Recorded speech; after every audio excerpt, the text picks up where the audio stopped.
Hi, good morning. This is the Kaki Solution YouTube channel. You kindly subscribe to our YouTube channel to enjoy most of our videos. My name still remains VERDAN. This is the 24th of May 2020. I'm still live at Ekpe, that is the Fish Estate in Ekpe. We just made the supply and we are about to go now. But before we go, we have to observe the seed we dropped, and we have to look at the performances. So by the time I came back to the pond, I realized that the fishes are going to the outlet pipe to get their breath, and they are not really that active. And because we are sure of the seed we brought and we have confidence on our seed, so I need to request for the pH kit immediately to see if the parameters are probably okay. So by the time I check, I discovered that the pH is reading around 3 to 4. That is very, very acidic.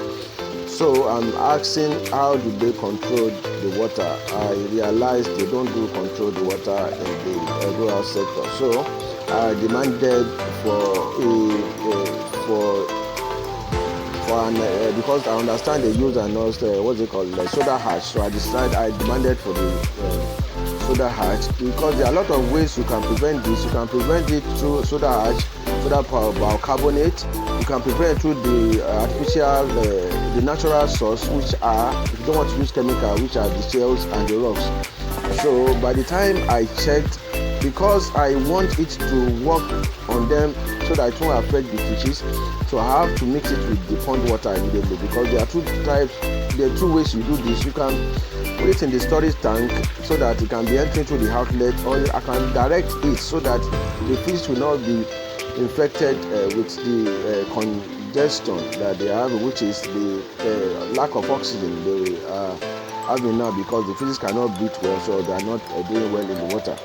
So by the time I introduced the oyster shell into the pond, I checked it back, and as you can see, it normalized immediately. The water is properly normalized and it is greenish. And this is me putting the oyster soda ash inside the water now. So after putting the soda ash inside the water, I test it back, and the parameters are perfectly okay, and the fishes are very, very good and doing active. I would just want to point out this before I leave this video now, is that you don't put medication into fish, because sometimes you need to know what is really happening to the fishes. Because if you don't know now, you start medicating them, and once you are medicating your fishes, it is not healthy for the fishes, even for people consuming the fishes, because when you medicate a fish with antibiotics or the rest, it serves like close to about 8 weeks lifespan on them, and it is not really ideal and hygienic for them. So after testing the water, we understand the water is okay, everything is perfect. Thank you for watching this channel. I still remain VERDAN.